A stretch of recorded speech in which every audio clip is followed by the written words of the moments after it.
How can you inspire your team to greater heights? The short answer is to be a more effective leader who knows how to inspire the best in people. But what motivates one person doesn't always inspire the next. Enter personality assessments. In today's episode, we explore how personality assessments help you hire better, become a better leader, and support you to reach your business goals faster.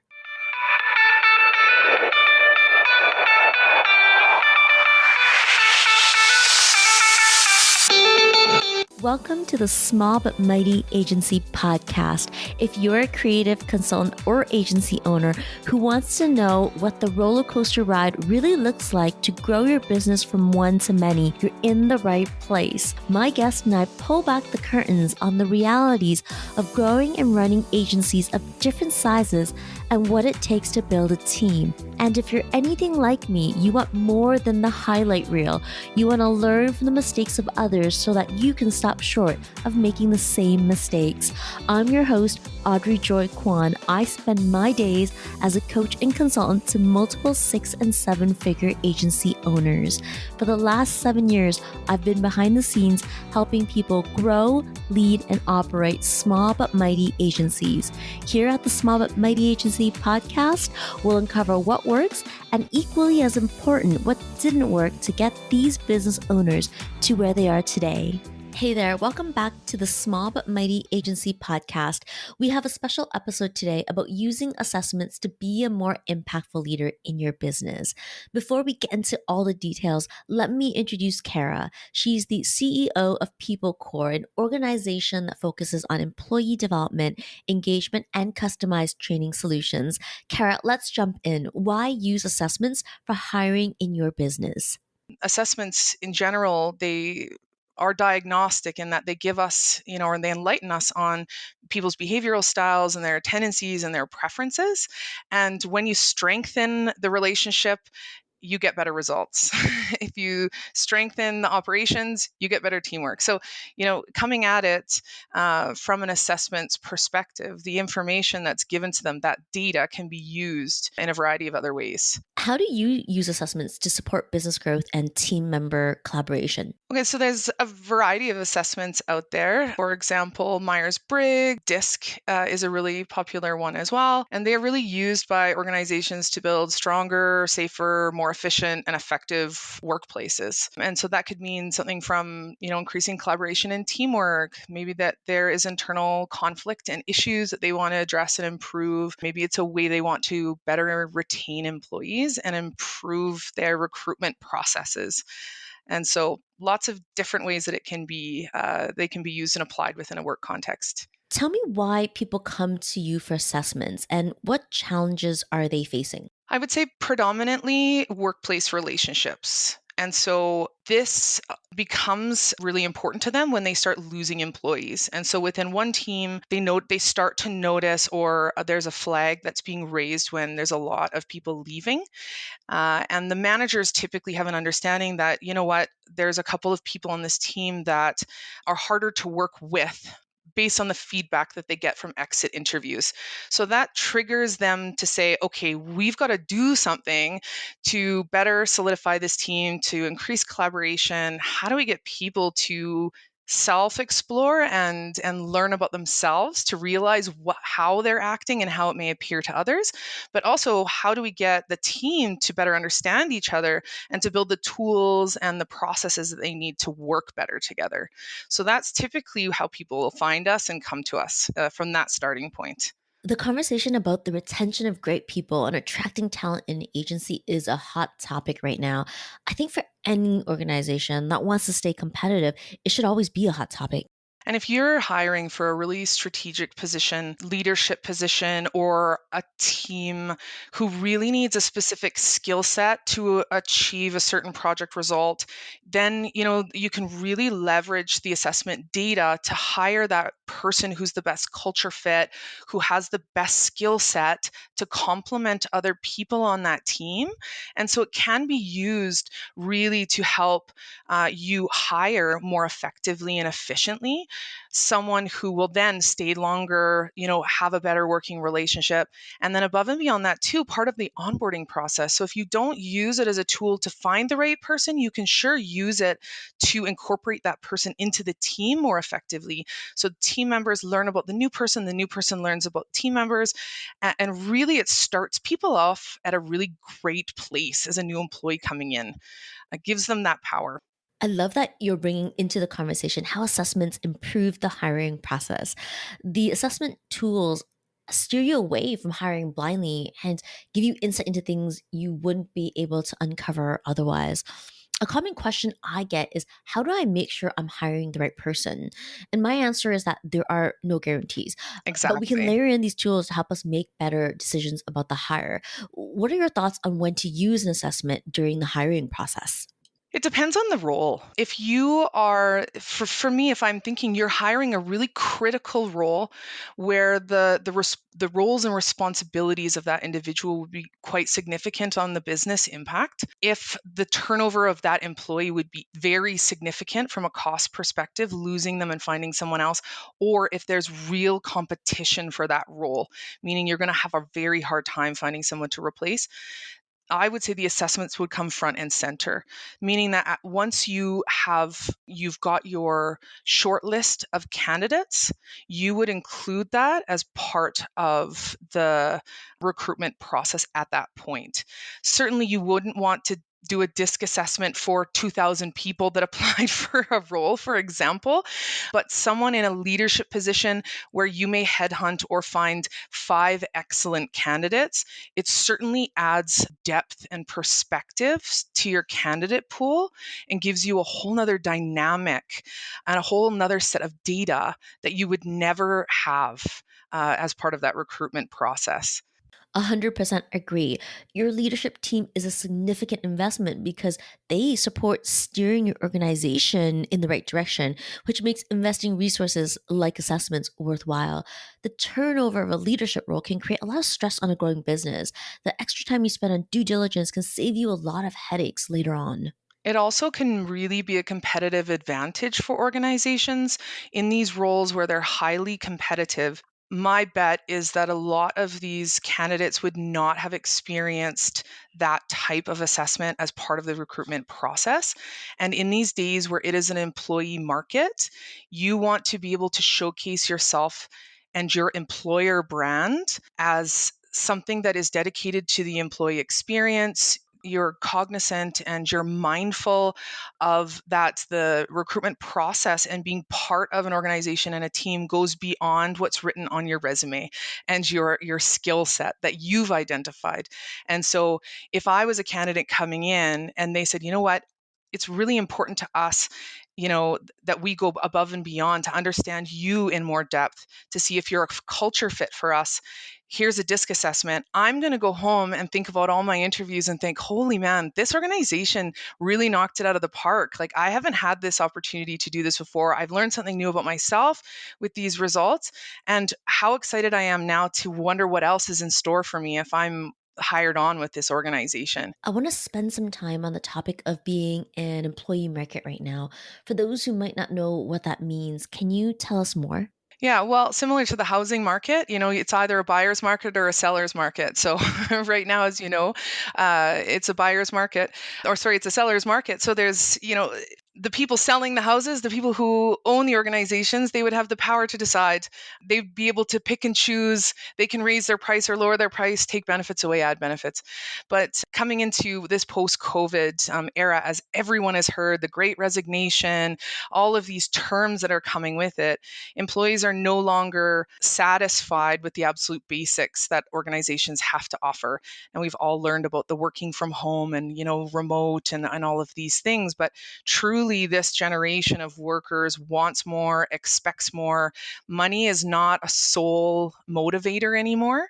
They're looking for employers who are committed to professional development, that are offering training opportunities, that are clear in their career pathways. And so you have to step up. Organizations absolutely have to meet employees where they're at, or no one is going to stay with you if you can get people to even apply. And that's what I mean by an employee's market right now. I love how potential new hires can perceive assessments as extra care taken on their behalf for culture fit. Mm-hmm. During my career working in agencies and then client side, culture fit is what I yearn for. We want to belong to a community of people who get us. And imagine if you were applying for an organization and the onboarding process is the most stressful part. Everyone goes through moments of imposter syndrome or, am I going to be able to do what I, have set out to do? And how did my previous organization compare to this? What if it's way more higher caliber in this new place? Now imagine even before you started on day one, you had your team dashboard that showed all of your coworkers' disc score, your own disc score, and you could go in one by one to your colleagues and compare yourself to everyone there. If I went in on day one and did that, I would feel so much more comfortable and more confident that I had that baseline understanding of my team dynamics than just going in cold. I know your expertise in the DISC assessment. Before we go into details on that, I want to know from your perspective, when should we not use assessments? Yes, well, as a fix-all solution. You should never go in wanting it to be a one and done and not expect that there's going to be some level of commitment, transparency, and work post assessment. It's not a band aid solution. And so if you're not committed, if it's not part of a larger strategy, or if you don't have the support from your leadership team or your HR team, you're going to have problems. Thanks for sharing that. It's important to note that an assessment is a tool, not the solution, if your organization is having a retention challenge. 100%. And that's why products like DISC, they are accompanied by training. And so it's not just the assessment on its own and then goodbye. It's the assessment plus. It's the assessment plus training. It's the assessment plus the online team dashboard. It's the assessment plus an action plan and a post follow-up. And these are all meant so that those learnings from the assessment aren't lost in individual interpretation, and that it's not just a band-aid one and done and then forgotten and put in someone's filing cabinet, never to be spoken to, about again. Did you know that I have a coaching program called the Mighty Pod Model? In the High Touch program, we help our clients go from solopreneur to an agency owner so they can gain more freedom by having a service business where client work isn't dependent on them to scale. Maybe you started as a solopreneur with 0 people in your business. Eventually, you bring in an assistant and contractors, but you continue to hold on to the strategy and direct communication with your clients. Before you know it, you're at capacity. So what happens if you want to grow bigger? Meet the Mighty Pod Model. The Mighty Pod Model isn't just a business model. It's a high-touch coaching program that helps you go from solopreneur to agency owner with a profitable, streamlined, and strategic roadmap. If you're feeling like the bottleneck in your business, download our free Mighty Pod Model cheat sheet. Go to audreyjoykwan.com/free resources. That's audreyjoykwan.com/free resources, or click the link in the show notes right there in your podcast app to get the free Mighty Pod Model cheat sheet. Back to the show. Let's dive into the DISC assessment. I know that's your area of assessment expertise. What is the DISC assessment? Yeah, so the DISC assessment really is a personal experience. It's a personal development experience, and it really measures everyone's individual preferences and tendencies based on that DISC model. And that's just a fancy way of saying they ask you a bunch of questions to determine where you fit as far as frequency and consistency of certain behaviors, to identify your preferences and your tendencies, whether you're conscious of them or not. And it maps that out and places you on a dot and within a spectrum, which is a mix of all four. We're not just one. We may have a primary and a secondary style or point place on the disc map, but all of us will have shading across all four quadrants of that disc map. You mentioned that there are 4 quadrants in a disc map. Tell us what the quadrants are and how the quadrants help us understand ourselves. Actually, I'll take one step even earlier than that. And really, there are 2 dimensions that DISC looks at as far as human behavior. And so at its core, it's 2-dimensional. And they really reflect the fundamental aspects of human nature that can be viewed as independent kind of constructs. So the first one really is fast-paced and outspoken, or cautious and reflective. This is the easiest way for you to identify where you are. Are you fast paced and outspoken? Or are you cautious and reflective? If you think of that as a continuum, where are you on that? The second one is questioning and skeptical, or accepting and warm. So again, you take that and map yourself on that continuum. And that's it. Those are the 2 dimensions. And from that, when they overlap, so a vertical and the horizontal dimension, that gives us our 4 quadrants. So dominant style is your D, I is influence, S is steadiness, and C is conscientiousness. And so if you are a D style, you would have selected fast paced and outspoken, and also questioning and skeptical. If you were an S style, you would have selected cautious and reflective, and accepting and warm. And so just by asking yourself those 2 questions, you can, in general, place yourself in a quadrant just on guessing alone, which is how we start out our training, is really, stand on where you think this continuum line is, self-identify. Let's use a concrete example. I did the DISC assessment and I lead with the I. From our conversation before we jumped into recording, I know that you lead with the D. How can these 2 different types work together more effectively? Good question. So the main difference between the D and the I, we know that they're both fast paced. And so where D's and I's get along really, really well is their nature to move things along quickly. So they want things to get going, to get moving. So in a workplace, you'd have D's and I's on board with moving things forward quite quickly. They wouldn't get caught up in the weeds of all of the details or worry too much necessarily about tiny, minuscule data points. They just want to get going. Where the conflict arises is I's are very, very focused on relationships and collaboration. D's, not so much.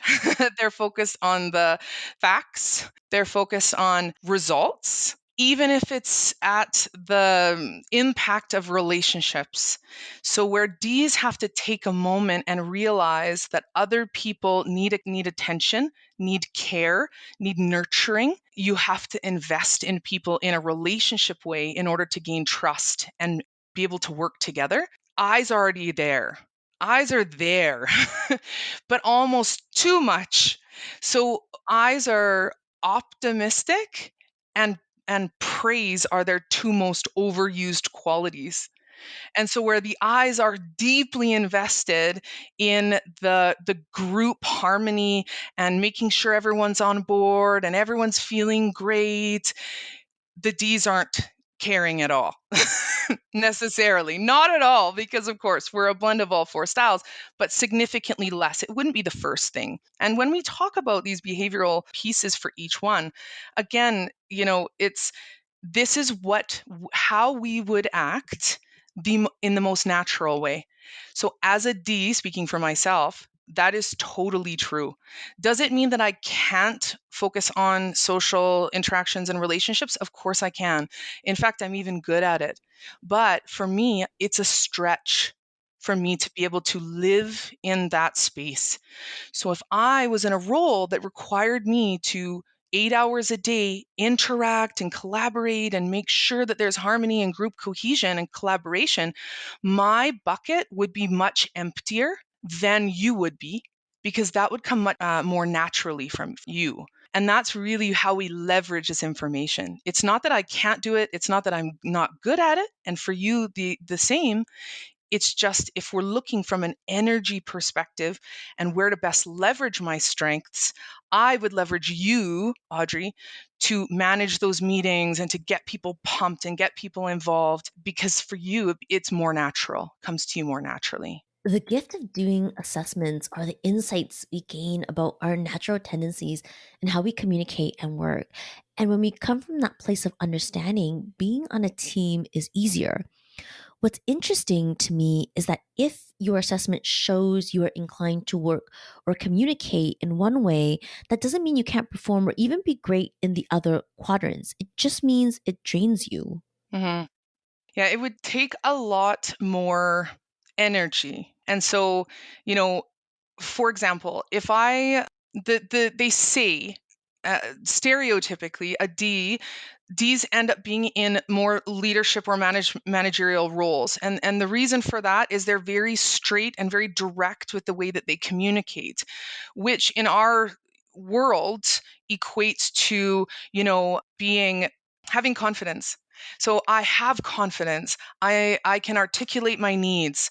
I can move things forward. Those are D prominent traits. Now, am I saying that every leader or every manager has to have those traits in order to be a leader? Mhm. Absolutely not. That is not going to be the best fit necessarily for a team of eyes, for example, because that type of communication is ineffective if that person doesn't have the self-awareness to know. And so it's not that one style is better than the other in any given role. What's important is that the person understands where they sit, where their preferences are, and then can leverage their team effectively to balance out the efforts. And so for me to work best with you, Audrey, I need to be aware that for you, rejection and not being heard are your two biggest fears. Well, if for me, being a D, they're super direct, very, very direct, and they don't take the time to think about the impact of their words. Well, that is a natural disaster waiting to happen. And often that's a friction point between left side of the disc map and the right side, which are warm and accepting, because their front of thought is on relationships, right? And the impact their words could have. That's a great example. Okay, everyone on the team has an assessment. What are the next steps to facilitate the team to have transparent conversations? So step one is to, deep dive into your own personal results, looking at your strengths and your weaknesses, your preferences, some of your blind spots, how you like to be communicated to, how you communicate to others, etc. It's really that self-awareness and self-exploration. Step two is looking at others on your team. And so really understanding where other people sit on the map, where your team as holistically sits, and then being able to dissect the similarities and differences between you and other members of your team. The third thing then is, what is the consequences or what are the results of these strengths and weaknesses in comparison to others? And so once we know what my preferences are, what my areas of growth are, what Bob and Margaret and Farhan and Susan, all of theirs are, how can I modify my behavior to meet them halfway? So, what does Farhan need from me in a project together? What can I do to modify my behavior to make him feel more accepted, more listened to, more comfortable working with me? And then Farhan would do the exact same. Look at me and say, "Wow, okay, this is how I show up. I know this about myself. This is how I can show up to make Cara more comfortable and feel more welcomed and more invited in our team environment." So it's really taking what you know about yourself, taking what you know about others, and being able to understand how you can best show up for that person in the workplace. What stands out to me is how assessment tools give people on a team a foundational understanding of behavior. It demystifies why someone might do things differently and generates more empathy for each other. Mm-hmm. 100%. And then the very last step is an action plan where you literally decide how you are going to apply a certain step that you've learned about yourself. And it's an actual action plan with 5 steps. We fill it out and then they take it away. And then your manager can use it or follow up 3 months later and see how you've actioned your commitment to a certain change or implementation of what you've learned. So it's quite an effective process. And then on top of that, Catalyst platform, so having your team platform that you can log into, and I can click on Farhan and it shows a whole compare and contrast of all of how we work together. Man, what a tool. Cara, before we wrap up here, what motivates you and keeps you inspired? Oh, my family. We have a blended family with 4 kids. Kids, just their view of the world and seeing them experience things for the first time. We love sports, so we go to hockey games, we go to football games. That really keeps me at my best is knowing that I can, do stuff, with them. And then reading and learning. It's my hobby and my passion as well as my job. And so I'm constantly reading and researching and learning, and it just sets my whole soul on fire. And so, where can we find you online? Yeah, so peoplecore.ca. We have an extensive list of all of our services on there. And you can email me at Cara, Cara, at peoplecore.ca. And it's as easy as that. Thank you for being here, Cara. Thank you so much for having me. Hey there, thanks for hanging out with me at the Small But Mighty Agency podcast. If you enjoyed this episode, it would mean the world to me if you hit the follow or subscribe button in your podcast app and share it with a friend. I'll see you on the next one.